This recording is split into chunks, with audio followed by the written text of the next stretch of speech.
Rocket.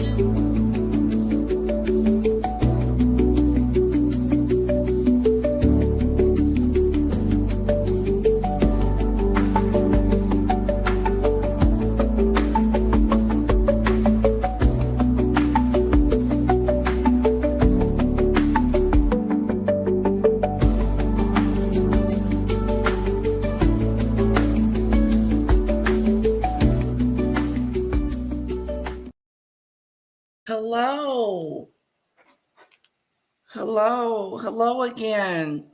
Welcome. I'm going to see if Auntie Mickey is coming on.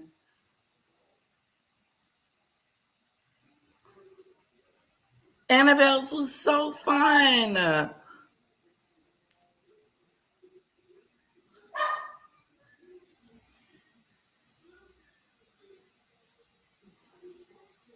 Oh my God.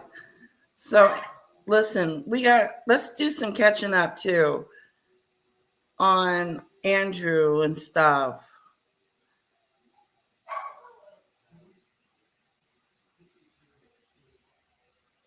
Okay.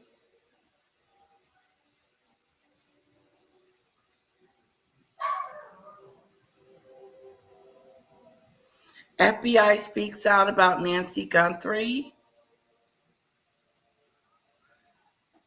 Okay.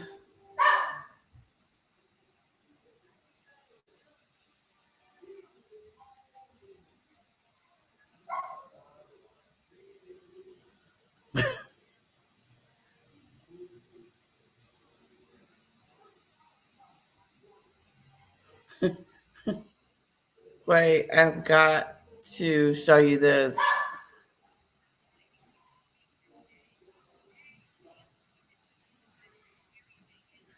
Meghan Markle is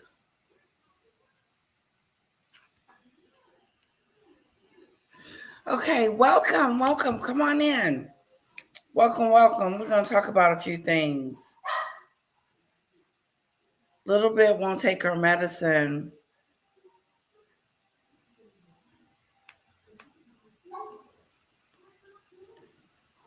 She won't. So I'm going to let you guys a few more minutes to get on in. Where are we? Let's get to 7,000.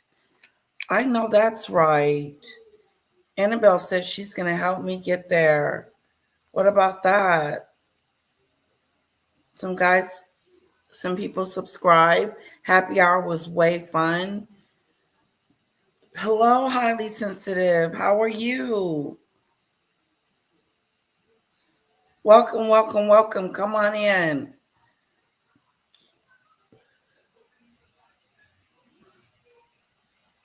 641.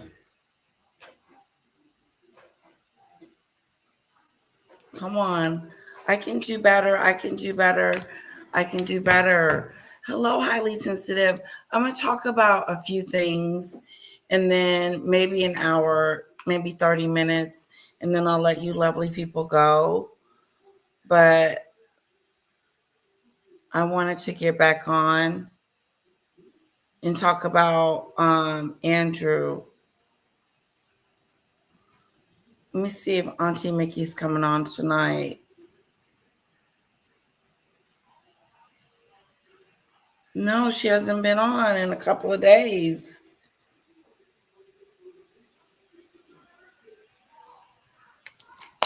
Anyway, I'm going to have to check on Auntie Mickey.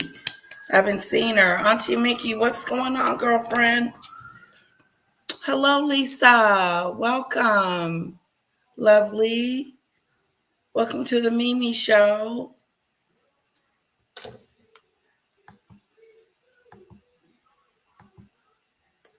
I'm going to pull it up really quick.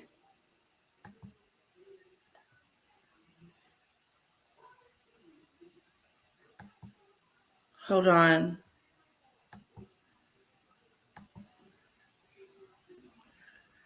No new news on Nancy Guthrie. Oh, Annabelle is so kind. I had so much fun with Annabelle. She's a darling.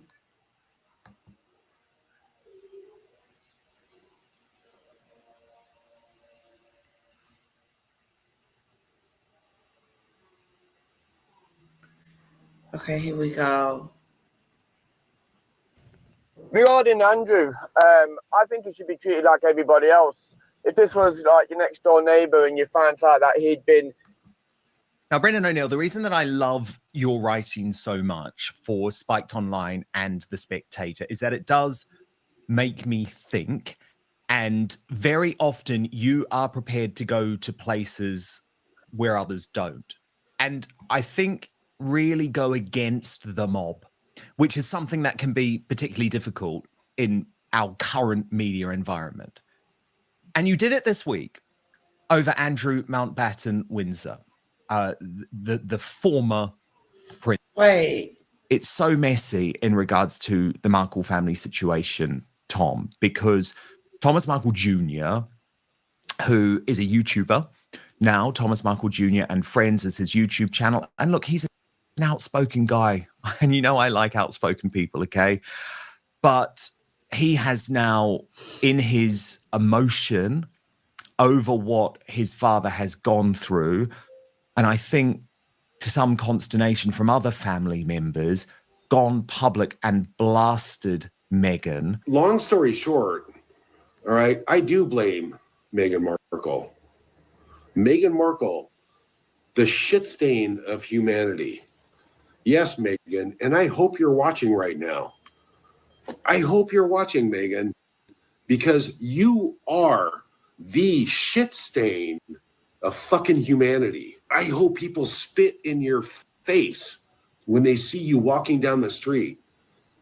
I hope, they throw human feces at you because of how you really are as a person inside. And look, I know there's a lot of rhetoric and some people won't enjoy that. But Thomas Markle Jr. is speaking from his heart. And I do think he rightly reminded the world how ashamed Meghan should be after everything her father did for her. Watch. And I want it to be known worldwide, that the man who did everything for her and she threw away like a piece of dog shit stuck to the bottom of her shoe, Meghan, you should be ashamed of yourself to show your face in public. I hope people look at you and point from now on. That's that soulless, evil fucking bitch. Oh, did I say that out loud? Oh, I'm so sorry. Allegedly, in my opinion. Yeah, I mean, look, I think that Thomas Markle Jr. is entirely entitled to express his opinion. Of course, neither you nor I would ever endorse anyone throwing anything at Meghan, and it's a criminal act, isn't it? It's a criminal act, and it goes without saying. And I think that, but more to the point, Dan, what I think is that I think Thomas Markle could be the most brilliant advocate for his father, but I think that sometimes by slipping into this kind of language, frankly, he undermines his own position. I do know that it's a massive problem if your global brand rests on virtues of warmth, of family, of compassion. If you're unable to forgive your father for a stupid mistake that he accepts he made before the wedding when he took money from a photographer. Exactly. Thomas Markle could be the most brilliant advocate for his father, but I think that sometimes by slipping into this kind of language, frankly, he undermines his own position. I'm not going to be ignored, Dan. I'm not going to be ignored, Dan. Hello, everyone. Welcome. Thank you so much for being here today. Well, today I am going to touch on Harry and Meghan in Jordan and give you some insight, a little bit of a different perspective on what Meghan is actually doing. Because I think you can read all the stories about what they're doing, where they're going, who decided not to see them, and all the things that are happening behind the scenes around that. However, to understand what Meghan is doing, I think will give some clear insight into why they are in Jordan, why they're on this tour. Okay, let's get into it.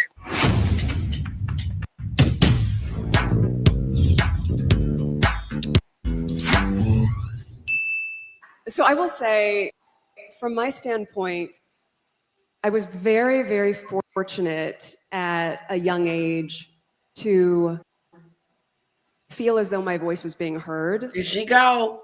And I think that is a luxury that a lot of young girls and women aren't often afforded. I was 11 years old, and you may know this story. I had seen a commercial that I felt was sexist, and I wrote a letter, several letters about it, and the commercial was changed. Sexist. When you're 11 years old, and you realize very quickly that your small voice can have a very large impact, I think it creates the framework to feel empowered to use your voice because you know you're being listened to. It doesn't ever feel good to use your voice and no one hears you, and no one hears you, and no one hears you. The one thing that I think is really important. And the commercial was changed. When you're 11 years old, and you realize very quickly that your small voice can have a very large impact, I think it creates the framework to feel empowered to use your voice because you know you're being listened to. It doesn't ever feel good to use your voice and no one hears you, and no one hears you, and no one hears you. The one thing that I think is really important, you have to look at the messaging that Meghan had started from the very beginning, since going into the royal family, even when she spoke on that stage with William and Catherine, when it was the Fab Four. Women don't need to find a voice. Yeah. They have a voice. They need to feel empowered to use it, and people need to be encouraged to listen. But Meghan went rogue during that whole get together and talking about mental health, and she went off on a tangent about women and having their voices heard. You know, we see Meghan and Harry going over to Jordan, doing things that are inappropriate. Even the king of Jordan did not want to meet with Harry and Meghan. Ooh. What we have to understand is Meghan has been messaging things because she wants people to understand the role she is playing in all of this. And what is that? Meghan talks about voices being heard. Why she left the royal family or wanted to leave the royal family is because the crown was not going to allow Meghan to have her voice heard, because it wasn't about Meghan. It was about the institution. And Meghan didn't like that. And so this is why she came up with all these reasons to want to leave. And now, fast forward to where we see Meghan and Harry in Jordan doing this quasi-royal tour. And Meghan's yet again talking about having voices heard. She did it on... I think Meghan was leaving anyway. She did not want to be in the UK. She had already had planned to leave. She was setting up deals with Netflix and Spotify and Oprah. She was hooking it up. She was never staying in England. Her other trips. And this is the messaging. She is trying to send a message, I believe, to the royal family, because think about it. If she is saying all of these things to the people that are in these rooms, knowing that the press is going to pick it up, it gets amplified and it gets eventually to the royal family what this woman is doing. So when she sits and speaks at these events on these stages, she knows it's not just something that she is saying to the people in this immediate area. She knows this is going to get back to the royal family. And I believe a message to them that she wants her voice heard. She will continue doing these things that are going to sidestep Harry and his family and what they believe should happen. This is why she is doing these tours, because this is spearheaded by Meghan. This is not something that Harry would even, I believe, want to do, knowing that it is harmful to do these type of tours outside of the royal palace. Room. So Meghan is sending a message about what she... Who the hell do they think they are, going on these fake royal tours and trying to represent the royal family? It is disgusting. No one told her to do that. It's not what they are supposed to be doing. It's a big fat no-a-do. she is doing about her voice being heard in the royal family, better listen up to what she is saying. Like what? Because at the end of the day, since when does Meghan feel that she needs to have her voice heard about what? People hear her voice all the time. Yeah, and she's not fighting on behalf of young girls and boys whose voices aren't being heard. This woman gets her voice heard all the time. She's not locked up in a cage saying, get me out. I want my voice heard. I want people to hear what I got to say. She said that the royal family made her lose her voice like Ariel, the Little Mermaid, when she lost her voice. That's word on the curb. Her voice is amplified loud and clear. So why is she saying this continually? And who is she fighting on behalf of? Which girls is she trying to help get their voices heard? What, the Girl Scouts? She ain't helping nobody. Meghan's not a helper. How is she going to help someone when her father's over there in the Philippines with one leg? Is she supposed to be helping? She's this wonderful, wonderful woman that comes out. She's this humanitarian. She's going to help all these women. What women? What made up fictitious boneyard story Meghan is going to come up with next? She's a fraud. And if I was King Charles, I would have sent word over there that they're coming over there at their ownness.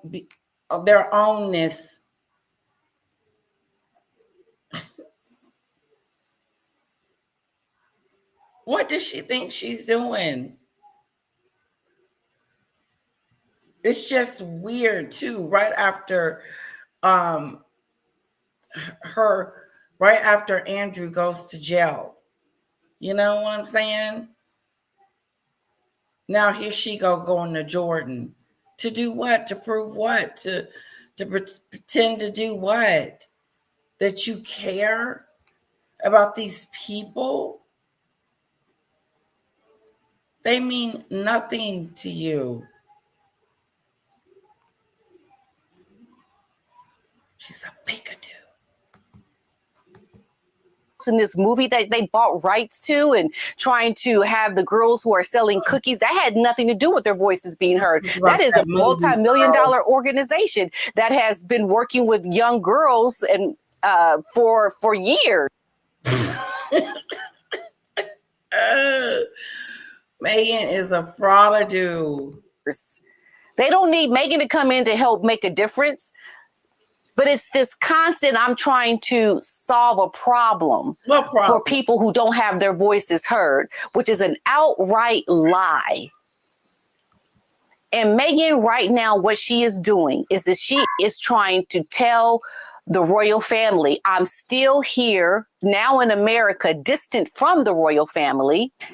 If you want me to be anywhere where you're going to be allowed to control things that I'm doing with Harry, you better listen to me. Loud and clear, this is what Meghan is saying.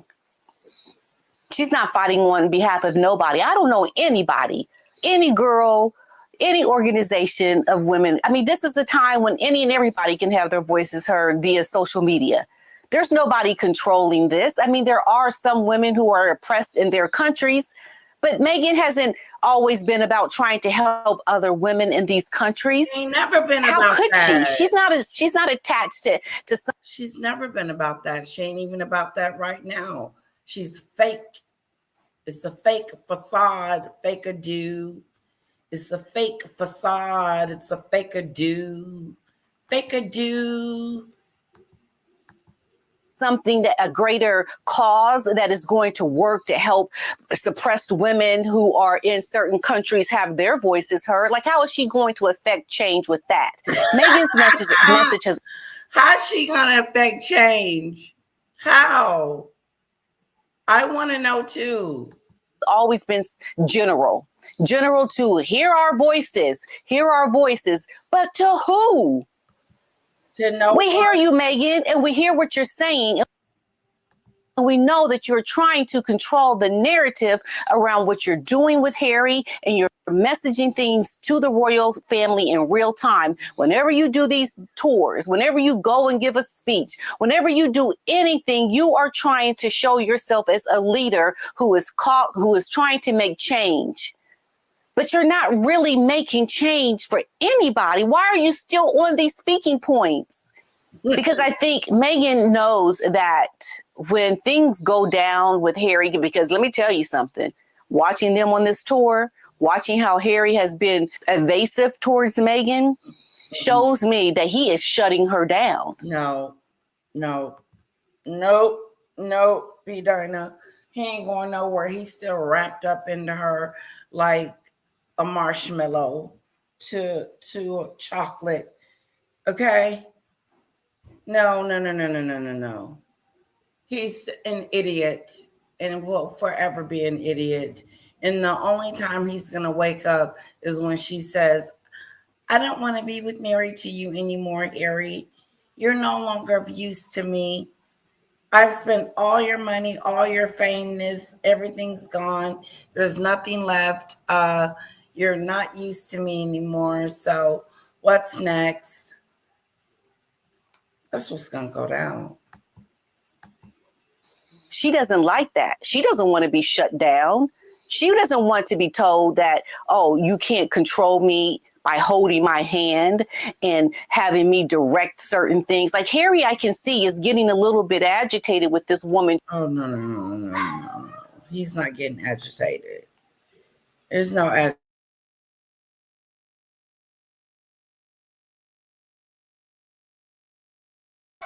Let me go get Rocky. He's not agitated.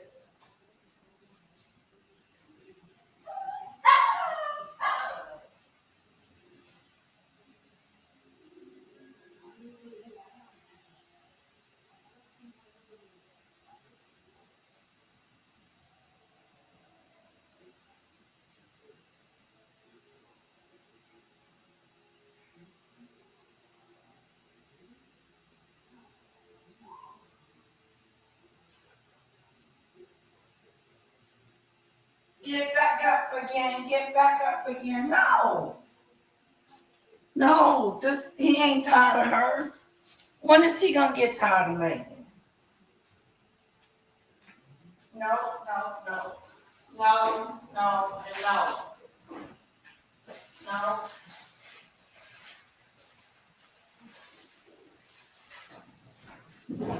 If he was tired of her, he would quit letting her make a fool out of him.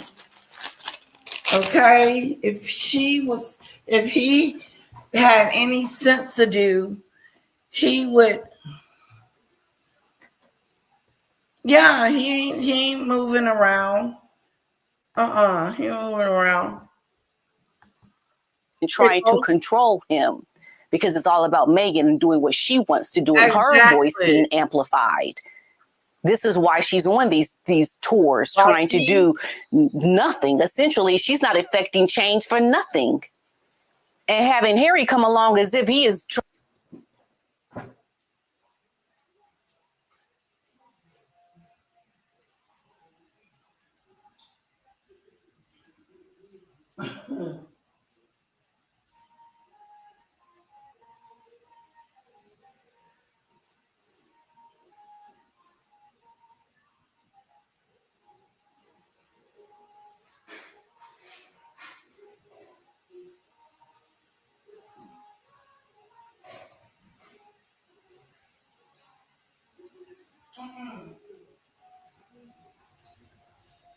No, P. Dinah. Like me and Pickle said. No.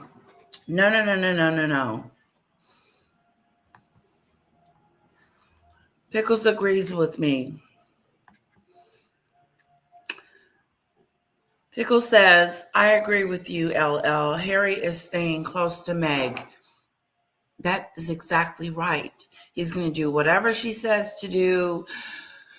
Jump, Harry, jump. How high, Meghan? How high? Yep. trying to make some headway. when his family doesn't want nothing to do with him. And pretty soon it's going to be Meghan holding blackmail over the royal family, trying to suck the crown dry with any. She doesn't have anything over the family. They're not going to let her blackmail them. And everything that she can get out of. Not the king and William is not going to let Meghan blackmail them into anything. She is a nobody. She holds no weight. Them through the years that she has been connected to Harry. This is Meghan speaking to the royal family and anybody else that wants to suppress her voice. She is going to do and say whatever she can to have her voice heard. This is a messaging point that she is always talking. She's just an idiot, P. Dinah. She doesn't act smart.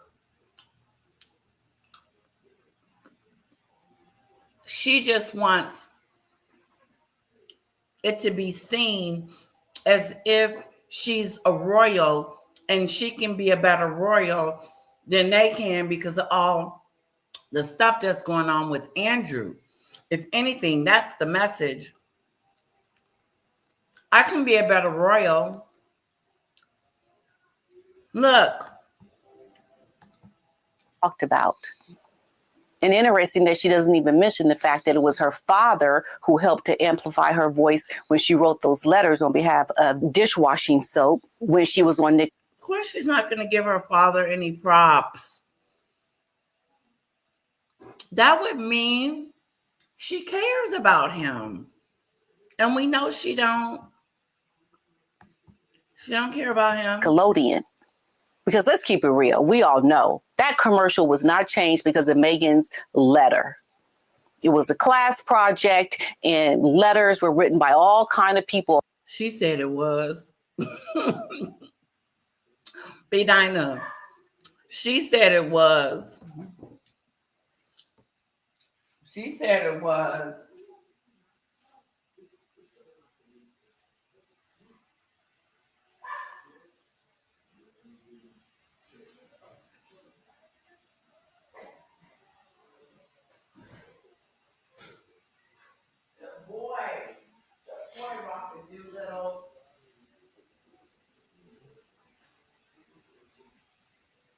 Guys, the other day, the little hamster, Izzy, got out and started running around the house, Pickles. You should have saw us trying to catch him. First of all, how did he get out?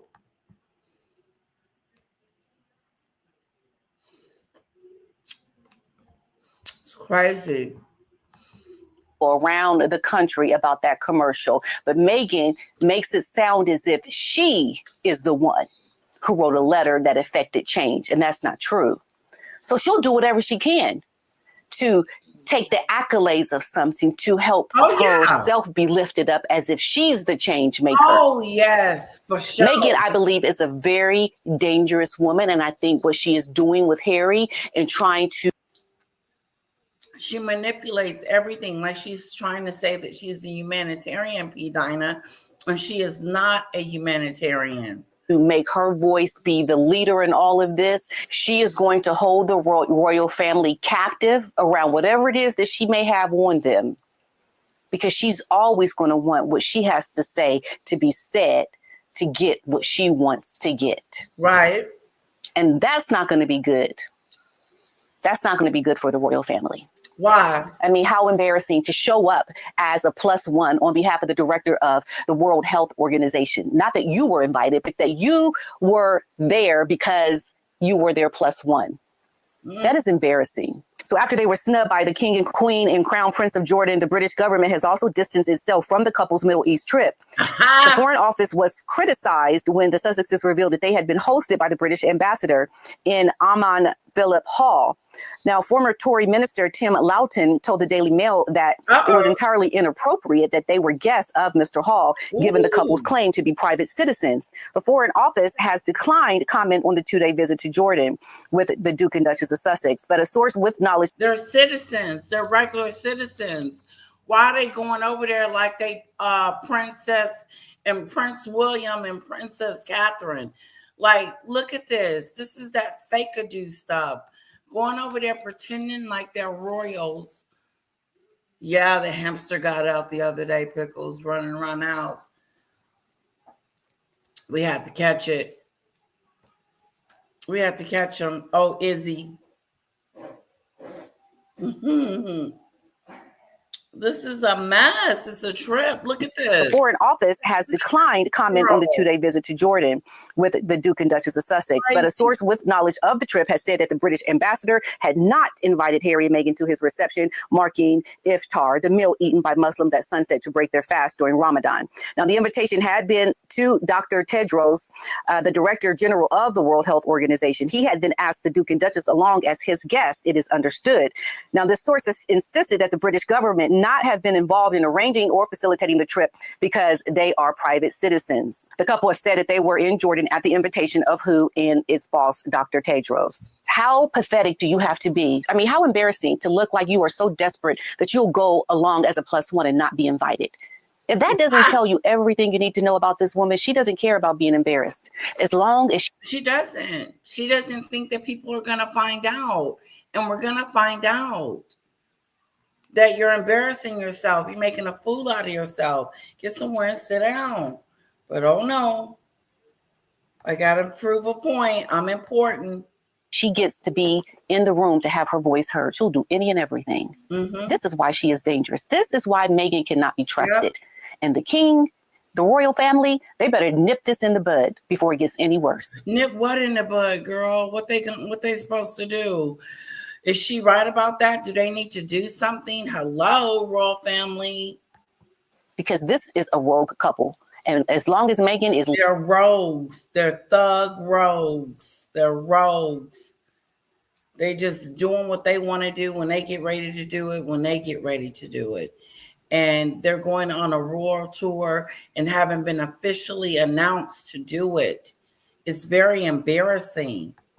Leading Harry, that handbag, along, she's going to get this man in a world of hurt. And I think at this point, Meghan has to be completely stripped. Her and Harry need to be completely stripped of. We're going to strip them of their titles again. Strip-a-doo, strip-a-doo. Hello, Hudson. Strip-a-doo, strip-a-doo. I guess we're going to strip-a-doo. Their titles. Because this is just downright embarrassing. And it shows you just how desperate and how willing Meghan is to do any and everything to get. It is embarrassing for them to go on this royal trip, unofficial royal trip to Jordan. It looked really, really just, what do you want to call it? Not right. Fake-a-do. Scooby-Doo. Fake-a-dooby-doo. That's what's going on. Let's continue. Wrap us up, P. Dinah. Get her voice heard. And I'll keep talking about this. This is still a developing story and more to come. I'll see you all in my next video. Cheerio. Bye.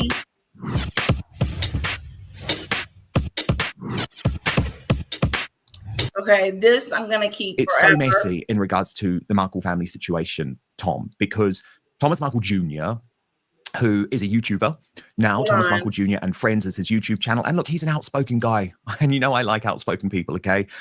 But he has now, in his emotion over what his father has gone through, and I think to some consternation from other family members, gone public and blasted Meghan. Long story short, all right, I do blame Meghan Markle.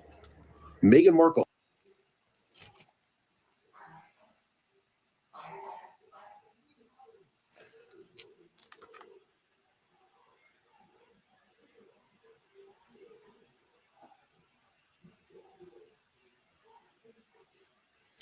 Uh-oh. Are they titles under threat? Rejected Meghan and Harry Royal Tour snob by Jordan Royal family. That's the real deal. Meghan and Harry's surprise visit to Jordan. Visible, miserable. Harry's miserable.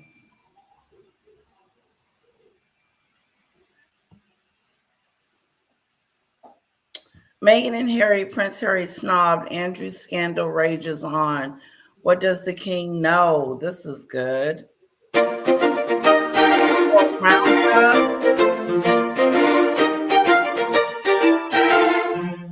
Meghan Markle has stunned her spare Harry by demanding he severs ties with his last remaining friends in the royal family. Always keenly aware of toxicity, the difficult Duchess has warned her hapless husband that his close relationship with scandal-hit cousins Beatrice and Eugenie must end. That's not As true. the criminal net closes in on their disgraced father Andrew, amid calls for their devious mother Sarah Ferguson to also be investigated by police, the princess's gilded life is unraveling fast. And while the devastated daughters look on helplessly as their pariah parents plunge deeper and deeper into shame, they too are falling from grace in spectacular fashion. It has become uncomfortably clear that B, 37 and 35... Wow. Beatrice and Eugenie's reputation is falling by the wayside. They're being, their reputation is on the line. Are they trying to say that the girls knew? They were too young to know what was going on with Daddy-Ola. But now they know what Daddy-Ola was doing. And so how are they How are they being blamed for their father? Wow. That's some serious stuff going on. Some serious to do going on. Look at this. The girls. It's not the same. The girls. Look at the girls. Do no one feel sorry for the girls? If their father put them in such a position where it's unthinkable? Wow. 5-year-old Eugenie's frantic efforts to be seen as innocent victims of Andrew and Fergie's sickening behavior may well all have been a desperate attempt to hide the truth about their own involvement with billionaire paedophile Jeffrey Epstein. And while there is no suggestion that they in any way broke the law, the sisters are named hundreds of times in the Epstein files. And according to shock reports, B helped their mendacious mum get back into Epstein's good books after she sought to save her own reputation by publicly branding him a child sex abuser and brazenly lied that she would never have any contact with him again. Even more damagingly, just 5 days after the terrible tycoon was released following his 13 months jail term for soliciting prostitution from a minor, Fergie took B and Eugenie to lunch at his Florida mansion where they dined on vegetable lasagna prepared by his Parisian chef. Inevitably, before jetting across the Atlantic, the revoltingly venal then Duchess of York checked with Epstein we got that some he was questions. paying their first-class airfares. He was, at a cost of $14,000. At first, there was an outpouring of sympathy for the poor princesses. How could a mother take her young daughters to see a convicted paedophile?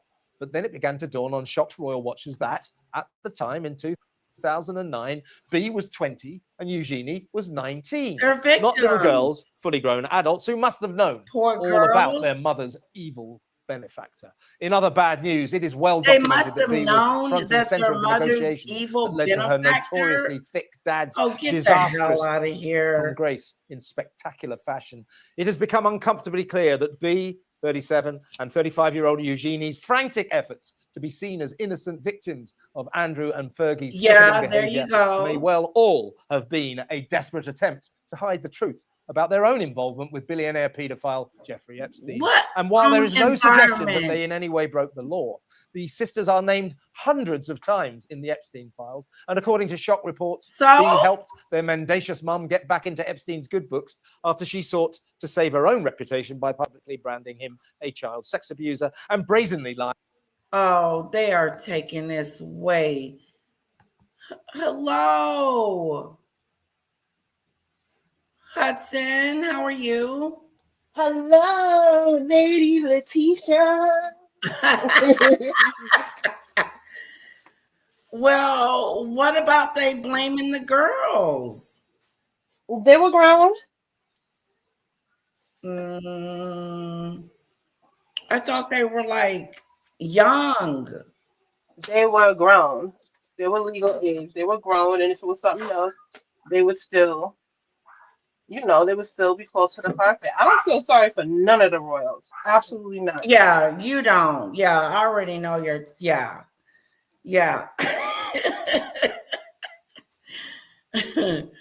But I'm giving I'm putting them in the victim category because they don't know what their father was doing and what was going on with their father.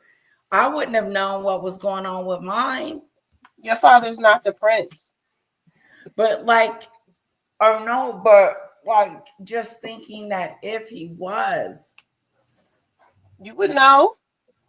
Especially if you were working royals. I know now, but I didn't know then. I wouldn't have known then. I wouldn't have known then. They are all working royals. They work underneath over a staff of over 1,000 people. Their family is literally a business. It's in the emails.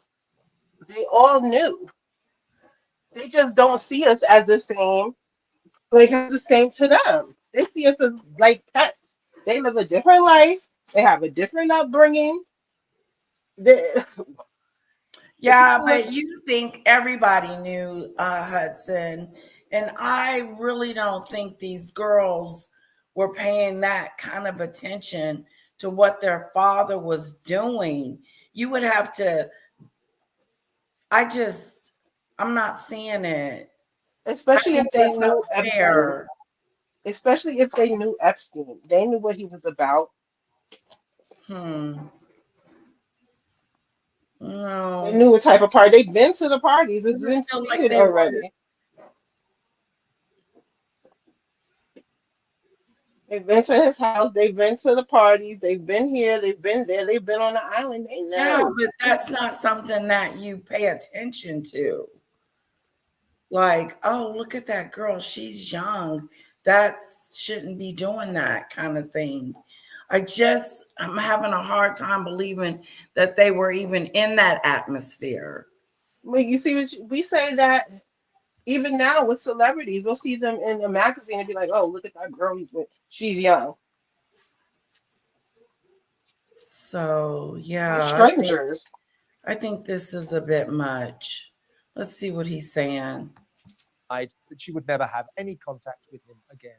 Even more damagingly, just 5 days after the terrible tycoon was released following his 13 months jail term for soliciting prostitution from a minor, Fergie took B and Eugenie to lunch at his Florida mansion, where they dined on vegetable lasagna prepared by his Parisian chef. Inevitably, before jetting across the Atlantic, the revoltingly venal then Duchess of York checked with Epstein that he was paying. That means that she's a bad mom.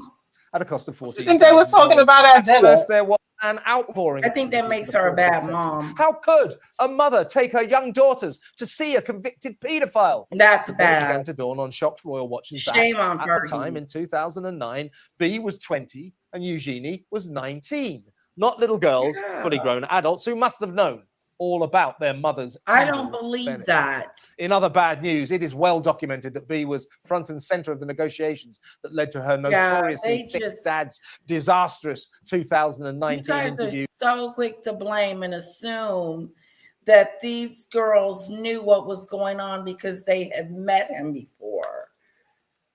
Oh my goodness gracious! So I guess it's not a blame. I'm sorry to cut you off, Letitia. Go on. I think you're delayed in my ears. Go on. This whole family is being blamed for Andrew. It's interesting. It really is. I'm done, Hudson.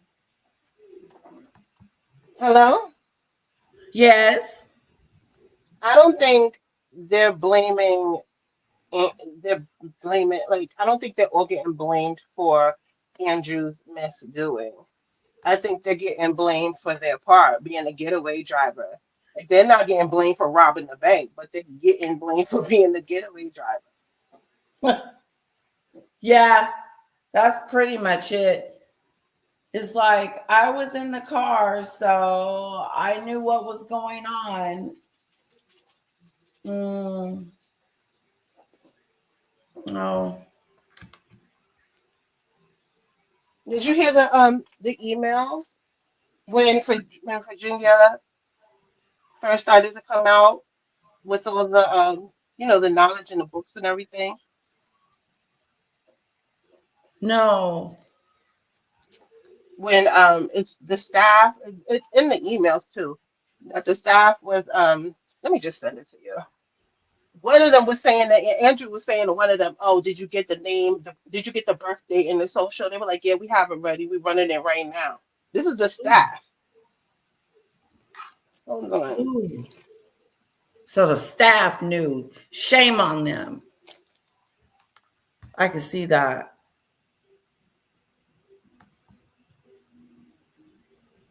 And we're not talking about Andrew's personal staff too, neither. We're talking about it's his responsibility. Yeah, all this they knew, they I don't agree with that one bit. Highly sensitive. They knew, they knew. No, he is the corporate. He did the deed. He should be crucified and scrutinized.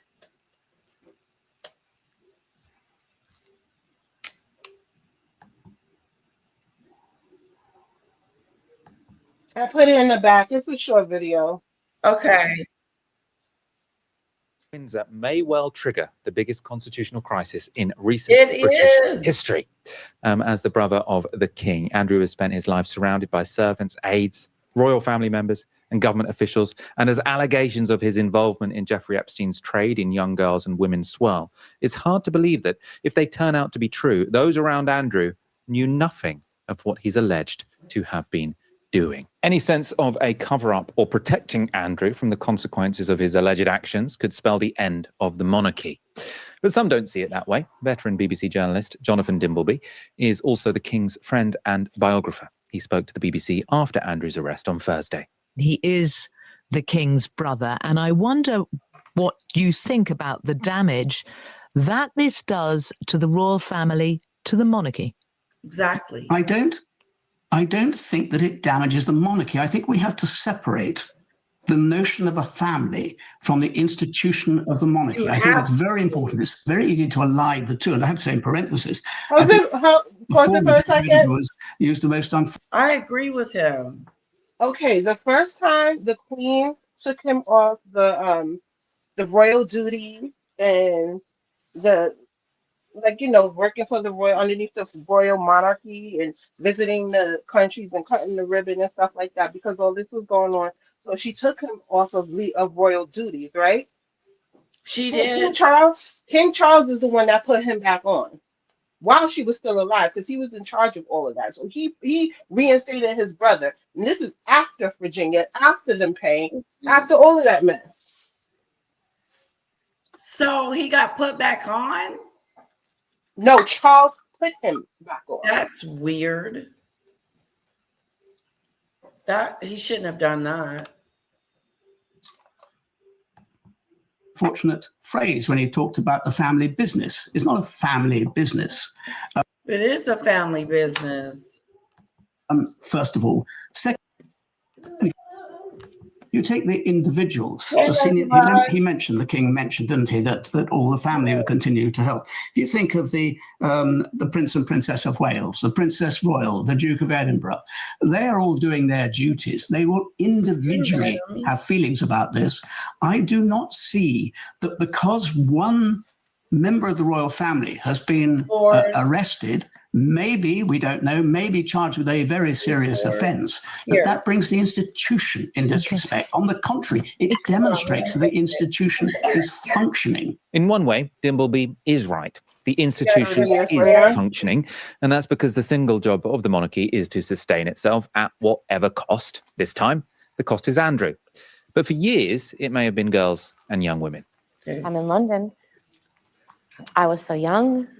Ghislaine woke me up in the morning and said, "You're going to meet a prince today." I didn't know at that point that I was going to be trafficked to that prince.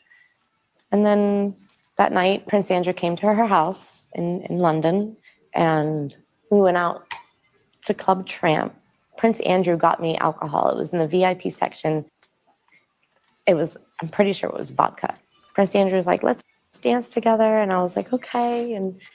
And we leave Club Tramp, and I hop in the car with Ghislaine and Jeffrey. And Ghislaine said, "He's coming back to the house. And I want you to do for him what you do for Epstein." I just couldn't believe it. I couldn't believe that even royalty were involved. That was Virginia Giuffre in 2019, recounting her allegations of being trafficked to Andrew by Jeffrey Epstein and Ghislaine Maxwell in 2001, when she was just 17 years old. She claimed that on 3 separate occasions, Andrew raped her, including in 2001 in London. Andrew, of course, has denied all of those claims. In a 2022 civil suit brought by Giuffre against the then prince, though, Andrew settled for an undisclosed amount, stipulating that the settlement was not an admission of guilt. Later reports would put the settlement at around £12 million. So where did he get that cash from? Well, it seems to have been a family affair. Earlier this month, The Sun reported that Andrew was loaned the £12 million by his mother, the then Queen, the estate of his father, Prince Philip, and his brother, Charles, now the King. A source told The Sun this: Andrew lied to his own family about the extent of his relationship with Jeffrey Epstein. They bankrolled his payoff to his accuser, Virginia Giuffre. They bought his lies and helped him try and make the problem go away. His own mother, the late Queen, was left heartbroken by the scandal, but she could not face banishing Andrew, who was still her beloved son. Andrew, well, if we're to believe he lied to his family, he didn't only lie to his family, he may have lied to the country too. Virginia Giuffre alleged that this photograph that she said was taken in 2001 proved that she was telling the truth about being assaulted by Andrew when she was 17. In the background is Ghislaine Maxwell. Now, here's what Andrew said about the photo in his notorious 2019 Panorama interview with Emily Maitlis. She provided a photo of the two of you together. Yes. Your arm was around her waist. Yes. You've seen the photo. I've seen the photograph. How do you explain that? I can't. Because I have absolutely no memory of that photograph ever being taken. Do you recognize yourself in the photo? Yeah, it's pretty difficult. You liar, dude. You lying. Photo of the two of you together. Yes. Your arm was around her waist. Yes. You've seen the photo. I've seen the photograph. How do you explain that? I can't. I can't. Because I have absolutely no memory of that photograph ever being taken. Do you recognize yourself in the photo? Yeah, it's pretty difficult not to recognize yourself. Your friend suggested that the photo is fake. I think it's from the investigations that we've done, you can't prove whether or not that photograph is faked or not, because it is a photograph of a photograph of a photograph. So it's very difficult to be able to prove it. But I don't remember that photograph ever being taken. No. But it's possible that it was you with your arm around that's her me, waist. but whether that's my hand or whether that's the position, I have simply no recollection of a photograph ever being taken. So it's pretty difficult not to recognize It just yourself. blows my mind watching him live. You've seen the photo. I've seen the photograph. How do you explain that? I can't. It blows my mind. Because I have absolutely no memory of that photograph ever being taken. Do you recognize yourself in the photo? Yeah, it's pretty difficult not to recognize yourself. Your friend suggested that the photo is fake. I think it's from the investigations that we've done, you can't prove whether or not that photograph is faked or not, because it is a photograph of a photograph of a photograph. What you So call it's very difficult to be able to prove it. But I don't remember that photograph ever being taken. But it's possible that it was you with your arm around That's her waist. me, but whether that's my hand or whether that's the position, I have simply no recollection of a photograph ever being I taken. have no recollection. So I mean, beyond that, just being grotesque and implausible, it's that phrase. With your arm around that's her me, waist. but whether that's my hand or whether that's the position, I have simply no recollection of a photograph ever being taken. So I mean, beyond that, just being grotesque and implausible, it's that phrase, the investigations we've done, that sort of stand out to me there. Now, it very much sounds like there are many people working for Andrew who are actively trying to build a case that Giuffre was lying about the picture. You know, in other words, there may have been many people working to protect Andrew's reputation, right, which is the job of people who work for the royal family, to defend the institution, to defend their reputations. Now, as it happened, there's good evidence now in the Epstein files to suggest the photograph was, in fact, real. I mean, a 2015 email exchange between Maxwell and Epstein. Ghislaine Maxwell is working on the text of a witness statement about Virginia Giuffre's accusations. Maxwell denies the sexual allegations, but does say this. In 2001, I was in London when Virginia Giuffre met a number of friends of mine, including Prince Andrew. A photograph was taken, as I imagine she wanted to show it to friends and family. Right. So clearly, this is a real picture. Ghislaine Maxwell, in her defense, is going for the argument, yes, this all happened. Well, this is in this meeting happened, but I didn't force anyone to have sex. His hand. Andrew's strategy is to say the picture never happened in the first place. And as was made clear in that interview with Emily Maitlis, he's had lots of people who've done these investigations to try and clear his name. If Andrew was being helped by palace staff to protect his reputation from Giuffre's allegations, it might not have been the first time. So in 2011, the Mail on Sunday approached palace staff over their plan to run the photograph of Andrew and Giuffre. This is an exchange between Andrew and the Queen's deputy press secretary. So that's pretty significant, I think. So you can see here, Andrew, I've just had a short conversation with Ghislaine, and she says, with what Jeffrey Epstein says. Yes. Okay. I just wanted to brief everybody. This right now, what he's reading is the emails to mute the whole situation, mitigate it between Andrew and the Queen's head of media. Okay, they knew, and this is an official email. You can play it. I'm done.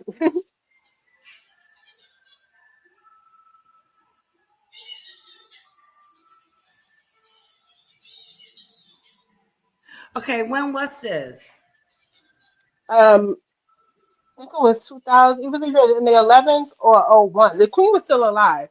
Right. Maybe he says it a little bit forward and then back, rewind it a little bit. Maybe I believe they XX found is out. a lying so-and-so. Paraphrasing, but this. I believe they found out in 2011 because that's when everybody found out that Andrew had it going on. Hello? Yeah. Oh, that's nasty, Kara. That's an alien. Look. It's an alien. Dad, mommy. Hold on 1 second. Let me just hit the button. Hold on 1 second. Sweetheart. Take your time. This is consistent. I assume the XX is Virginia Giuffre. If this comes to the crunch, we must have a statement ready for tomorrow or tonight that makes it perfectly clear our displeasure with the Mail on Sunday for not listening and a really forceful denial. And press secretary, indeed, sir, all received, awaiting their response now. Lawyers primed. Next email. Andrew, it would also seem she has a criminal record in the States. I have given her date of birth and social security number for investigation with Chris on the duty PPO. Private, personal, I'm not sure what PPO is. And then the press secretary says, the Mail on Sunday have now come back to us and say they will make no reference to any sexual impropriety. This is a good start, but we need to know what they will run instead. If it's simply that you met this woman, well, frankly, as in sort of frankly, that's ridiculous. So this is the official royal staff trying to, I suppose, support Andrew. And I think pressure, really, the Mail on Sunday, to make their stories more favourable towards Andrew. We know how the royal press works. They sort of say, if you write this about us, we won't give you any more access. So the idea this sort of had nothing to do with the royal family, to me, doesn't bear, it's not credible, basically. Andrew, this is interesting. Andrew immediately forwarded that entire exchange to Jeffrey Epstein. So that's why we have them in the Epstein files, because he forwarded this information to Epstein. Wow. Of course, this is long after he was convicted of sex offences. I mean, it appears on the surface to show not only the Queen's press secretary negotiating with the Mail to stop them running a photo of Andrew, an alleged sex trafficking victim, but also Andrew asking a personal protection officer, that's what the PPO was, a member of the Met Police, to investigate Jeffrey. We don't know if the officer ever did, but Andrew doesn't appear to have been afraid to ask. This is a man very much used to getting his own way. Other Met protection officers have a few stories to tell about Andrew. In 2022, 60 Minutes Australia interviewed Andrew's former protection officer, Paul Page, who gave this account of young women frequently visiting the then Prince. A lady would turn up, she would say, I'm here to see Prince Andrew. We would call his valet or his footman. They would usually come down and meet the anonymous female and take them into the palace. Sometimes we would let them walk across the forecourt into the middle of the palace where the Duke's private door is, and they would make their own way to his apartments. On one occasion, a female attended the North Centre Gate and said she was here to see Prince Andrew. He'd just come in half an hour before, so we knew he was in residence, but we couldn't get hold of his valet or his footman, so we had no confirmation, because we do get people turn up at the palace saying they've got an appointment for the Queen. They haven't. They're just. Did he have women coming in and out of there? Yes, and if it's palace grounds, palace owned property, the palace itself, they have to sanction it. They have to make sure it's cleared. And this person is, like he just said, people just come up to the door randomly and say, "Oh, I'm here to see the Queen." And no, everybody is marked, and they write down everybody who came. So there's no way. All these people knew this is a staff of over 1,000 people, and nobody knew what time it was. He was pretty bold to do that. He would only do that if he felt comfortable. Yeah, just having just bringing anyone up in there when they got ready to. That's what I'm hearing. Wow. They're just sort of mentally challenged. So there's that issue we have as well. People can turn up and say they're here for an appointment, but they haven't got one. So we politely apologised to the female and said, look, we can't let you in at the moment. We need to get confirmation. So she said, oh, I'll ring him on my mobile. So she rang Prince Andrew on her mobile, and he must have been looking out the window, because there was 3 of us standing there. One of my colleagues was quite a large officer, and he's the one who took the phone off the lady. And we could hear Prince Andrew. I mean, I don't know if you want me to use the expletives, but basically he said, listen to me, you fat lardy-ass cunt. Let my guest in, I'm going to come down there. Oh! We all heard it, and even the female guest went bright red. So obviously we apologised to her, she apologised to us, and we just let her in. Wow. Oh my God. Prince Andrew, really a man without any redeeming features whatsoever. I blame the upbringing. How rude. And the interview went on. There was a constant flow of females visiting Prince Andrew late in the evening, whom we were not privy to their names.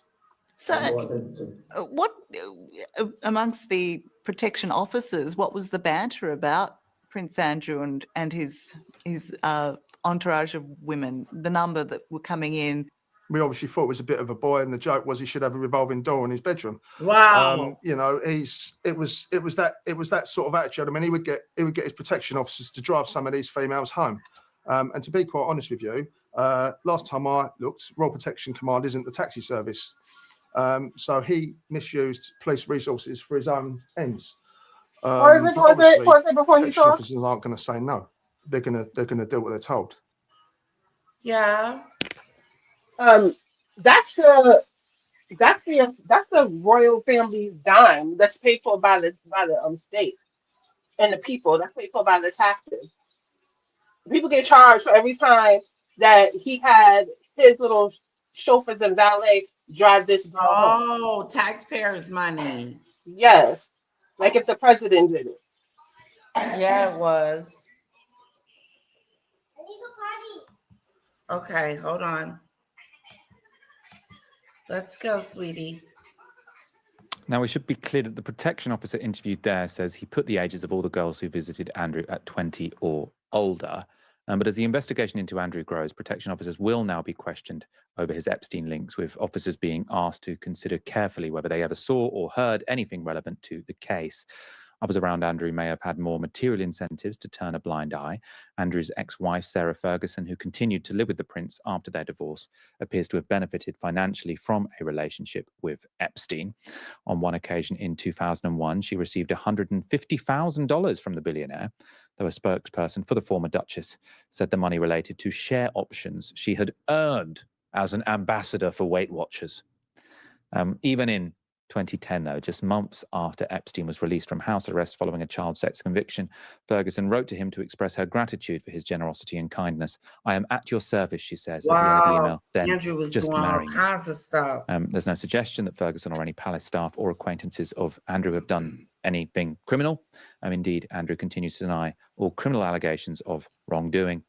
It does perhaps, though, illustrate a major issue around secrets and the monarchy, money, he's power, in authority, denial. and the state's almost limitless protection of members of the royals, who can make people do strange things. It may even help them to ignore what was under their noses all along.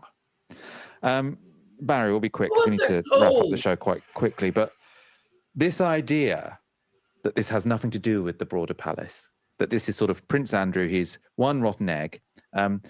No one in the palace could have known. What could they possibly have known? And the minute they found out that wrongdoing had happened, they pushed him out of the family. Exactly. I don't find it particularly plausible. No, me neither. And this is the line. This is the line that's coming from the palace, but it's also the line that seems to be coming from the majority of the mainstream British media.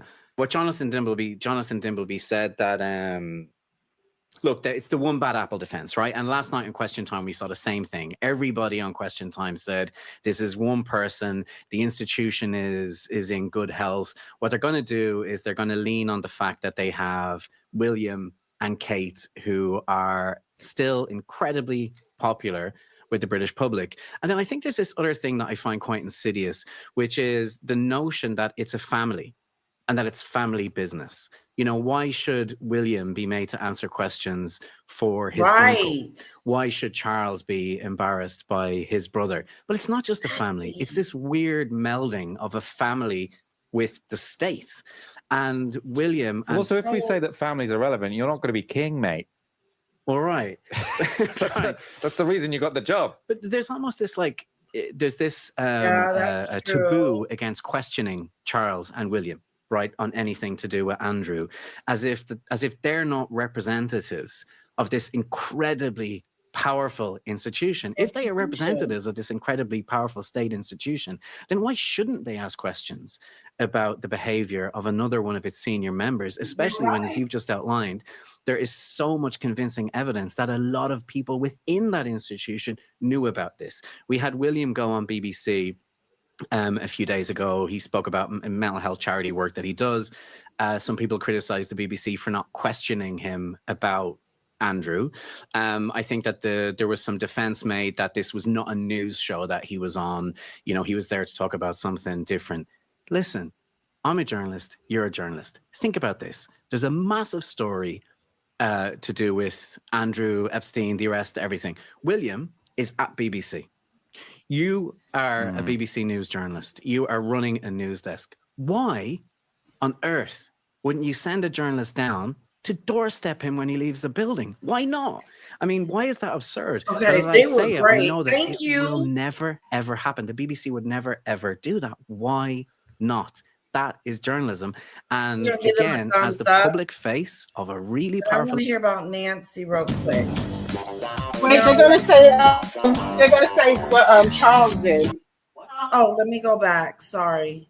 The fall of Andrew Mountbatten Windsor may well trigger the biggest It's a family, and that it's family business. You know, why should William be made to answer questions for his uncle? Why should Charles be embarrassed by his brother? But it's not just a family. It's this weird melding of a family with the state. And William... Also, if we say that families are relevant, you're not going to be king, mate. Well, right. That's the reason you got the job. But there's almost this there's this a taboo against questioning Charles and William, right, on anything to do with Andrew, as if they're not representatives of this incredibly powerful institution. If they are representatives of this incredibly powerful state institution, then why shouldn't they ask questions about the behavior of another one of its senior members, especially when, as you've just outlined, there is so much convincing evidence that a lot of people within that institution knew about this. We had William go on BBC a few days ago. He spoke about mental health charity work that he does. Some people criticized the BBC for not questioning him about Andrew. I think that there was some defense made that this was not a news show that he was on. You know, he was there to talk about something different. Listen, I'm a journalist. You're a journalist. Think about this. There's a massive story to do with Andrew Epstein, the arrest, everything. William, I wouldn't have answered. Is at BBC. You are a BBC News journalist. You are running a news desk. Yes. Why on earth wouldn't you send a journalist down to doorstep him when he leaves the building? Why not? I mean, why is that absurd? But as I say it, I know that it will never, ever happen. The BBC would never, ever do that. Why not? That is journalism. And again, as the public face of a really powerful institution alongside alongside King Charles, I do not see why William and Charles should not be made to answer questions, because this is not a story about, you know, the playboy uncle. This is a story about a powerful institution, and there are questions to be answered about what it knew and when it knew it. Yeah, I keep saying there's two. I mean, there's many arguments against hereditary monarchy. So the key one is that it's incredibly unfair. You know, if we believe that we live in a country or society where everyone is born equal, then the idea that you can, by virtue of your bloodline, become a very powerful person is offensive. But the more pragmatic reason is that the wrong person might get the job, right? If you don't have a process of selecting people, if it's just by the accident of birth, you might get a real wrong in the job. And if there's any proof of that, it is Andrew. So I think he's sort of like an argument against the monarchy in and of itself, as well as just against this particular rather strange family.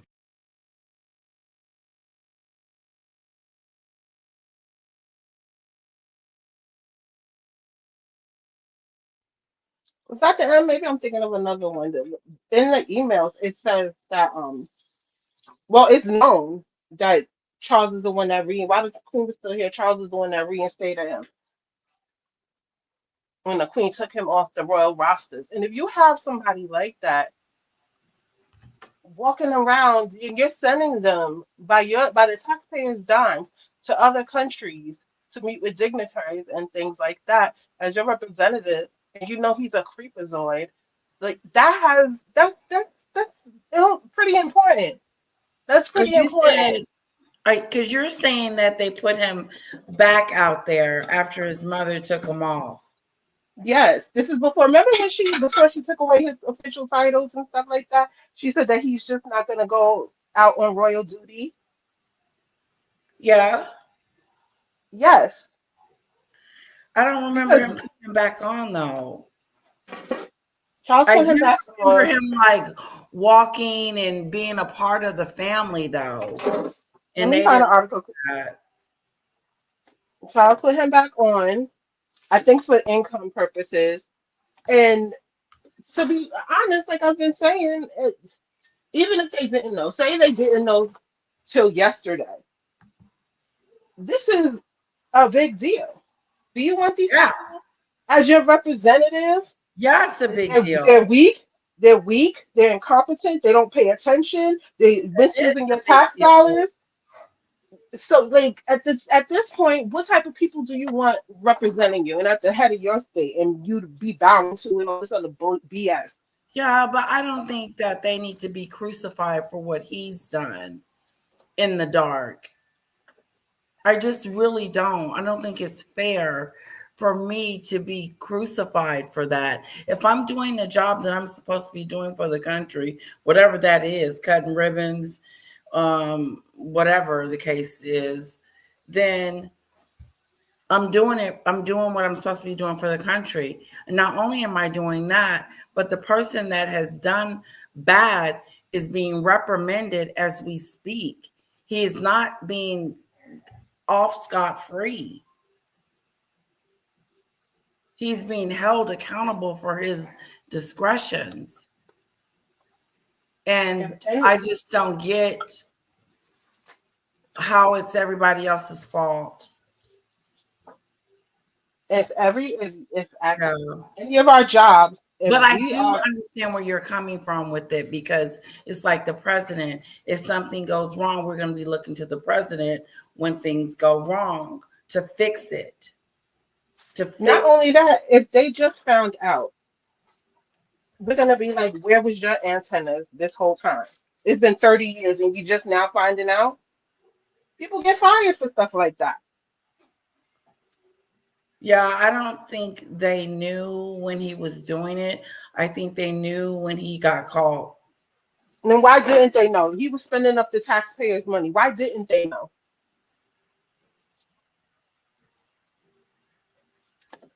Maybe because they trusted him to do the job.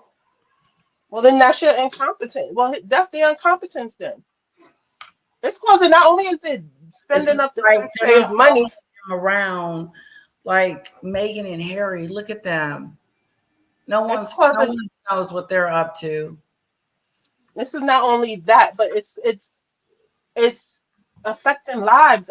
Virginia offed herself. There's girls that have been said to be unalive, and they're using up the taxpayers' money. If you weren't paying attention to one of your senior members, that's a problem with me. Because where are my antennas?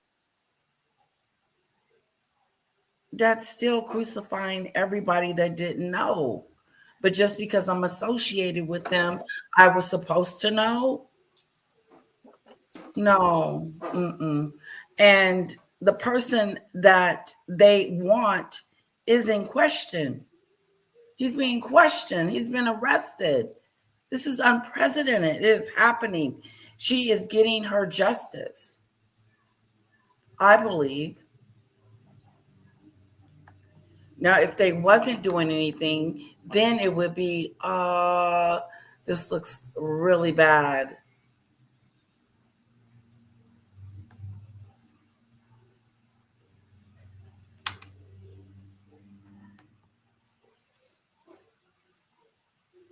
That interview was so, oh my goodness.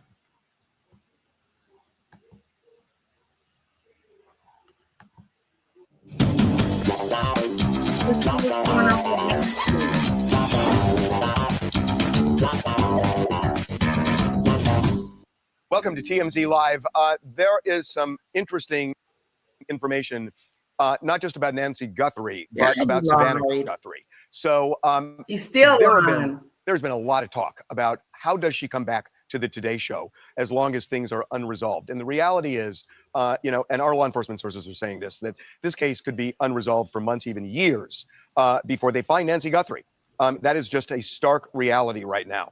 The FBI does not have any solid leads, nor does the Pima County Sheriff's Office. That's a shame. And they are at a point now where this is becoming a cold case.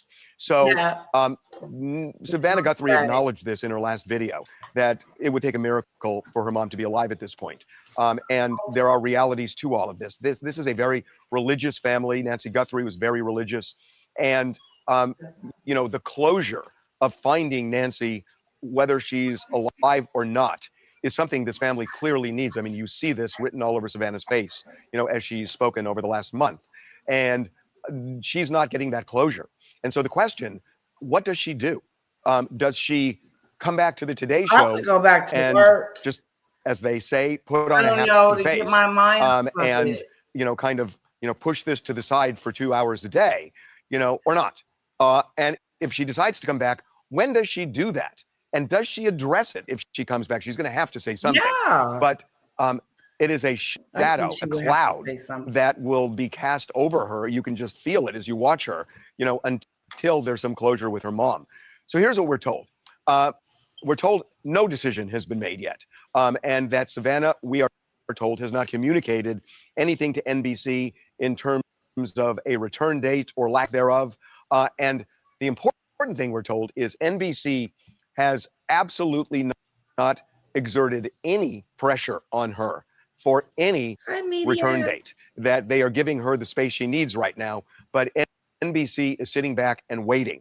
So I think that, at this point, what you could say is it's up in the air, that, Savannah may come back. She may come back in 2 weeks. She may not come back. We don't know. She hasn't said, but NBC is not putting pressure on her. As for Nancy Guthrie, A video surfaced the other day of a dozen cars that were driving a couple of miles from the residence of Nancy Guthrie in the hours after the kidnapping. Because we know that's when the Google video from the Nest camera captured this person at Nancy's front door.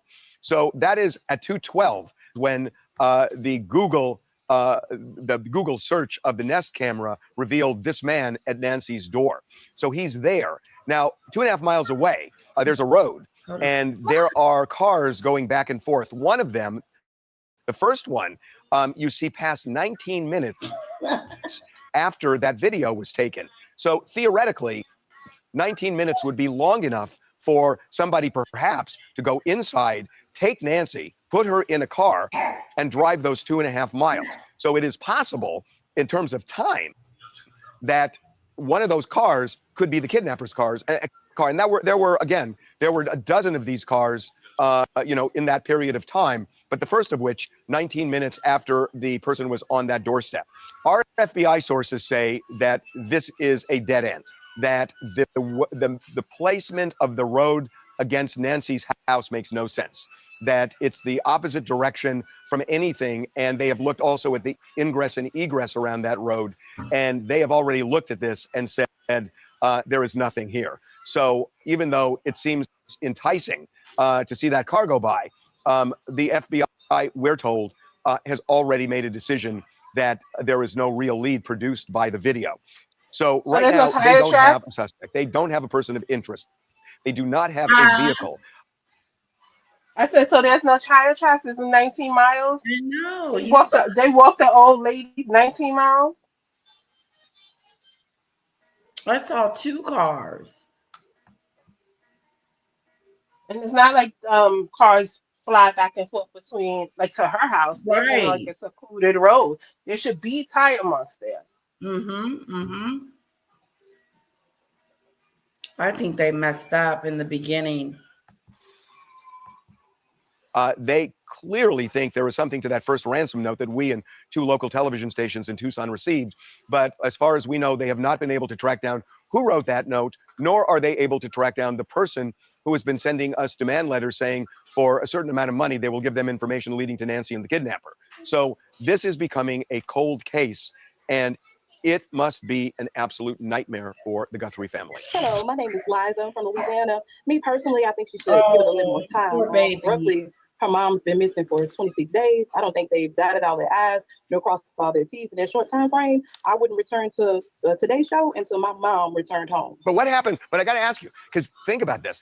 What if they just don't find Nancy? Do you put your life in suspended animation? Absolutely. Absolutely. For how long? For 10 years? If that's how long it takes for my mom to come back, absolutely. But would your mom, I mean, look, God forbid, but would your mom? I don't know. I would go back. What would you do, Hudson? At some point, would you go back to work? It would be hard right now, so I can't see myself. It would be very difficult right now to tell about the weather and the parade and what Harry and Meghan are doing and the new movie coming out. No, yeah. It would see if she was. Go on, babe. I agree with you. Yeah, it would be. It just seemed like it is a little soon, and I think that it would be hard for me to concentrate. Yeah, and if she didn't have a front-facing job, maybe like if your job was crunching numbers and stuff like that. Yeah, maybe like to get at your mind off of or it. something. Okay. Exactly, and maybe it'll be easier doing that because it gets your mind. Doing work does get our mind off of crazy things. Yeah. But she doesn't have that type of job. Her job is reporting the news. Her mother is the news, and it's in front of millions of people. Yeah. Exactly. Hello, Don. That's true. Want you to put your life on hold and basically mourn for 10 years and not be productive and not in any way try to become satisfied. No, you have to look at it from a different point. I would say, no, she wouldn't want me to mourn for 10 years, but I would. Being the daughter, I would mourn for 10 years until my mom returns. Fair enough. All right. I was playing this. Let's start with the latest breaking news just now, and that's the Savannah repost of that short clip on the Today Show, emphasizing you can stay anonymous and there's a way to retrieve the reward.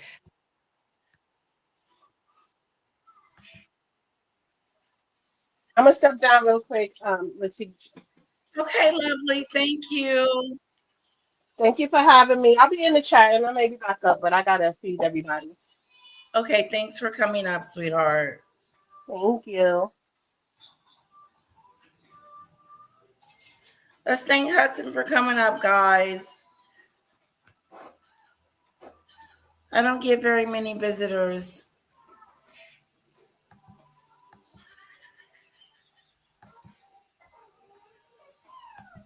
With the BBC. Was she aware of the grim facts, or was she too deceived by awful Andrew's vast and tangled tissue of lies? Either way, King Charles and Prince William's initial instinct to treat kindly the problem-plagued princesses has given way to increasing suspicions that while not involved in their scrounging parents' pathetic addiction to Epstein's money and jet-set generosity, they certainly knew all about it. Beatrice even accompanied Andrew on his mysterious business trips to the Middle East and China.